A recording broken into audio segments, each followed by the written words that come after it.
ఆ సౌండ్ ఏంటి అనుకుంటున్నారా? ఈరోజు ఇక్కడ వినాయక నిమజ్జనం. చూడండి వాళ్ళు ఏం పాటలు పెడుతున్నారు. ఈ పాటలు పెడుతున్నారు. కనీసం ఆ డ్యాన్స్ చేసే వాళ్ళకన్నా బుద్ధి వస్తుందా అంటే అది లేదు. ఏ పాటలు పెడితే ఆ పాటలకి డ్యాన్స్ చేయడమే. మరి ఆ పెట్టేటోళ్ళకన్నా కామన్ సెన్స్ ఉంటుందో ఉండదో అసలు. ఏం పాటలు పెడుతున్నాం, ఎక్కడ పెడుతున్నాం అన్న కామన్ సెన్స్ అని ఉండాలిగా జనాలకి. సరే ఒక 10 నిమిషాలు పెట్టిరా అంటే అది లేదు. అప్పుడెప్పుడో ఎడిట్కి స్టార్ట్ చేసారు. ఇప్పుడు 12 అవుతుంది ఇంకా పెడుతూనే ఉన్నారు.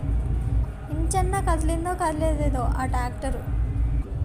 ఈ సాంగ్స్ ఆపరు, ప్రశాంతంగా ఉండనియరు. కనీసం ఆచారాలన్నా పాటిస్తున్నారా అంటే అది లేదు. 9 రోజులు ఉండాల్సిన వినాయకుడిని ఇప్పుడు నిమజ్జనం చేస్తున్నారు. ఇట్లుంటుంది ఇప్పుడు ఈ సమాజం. ఇంకా చేంజ్ కాదు, ఇంకా వర్స్గా దిగజారిపోతూనే ఉంటుంది.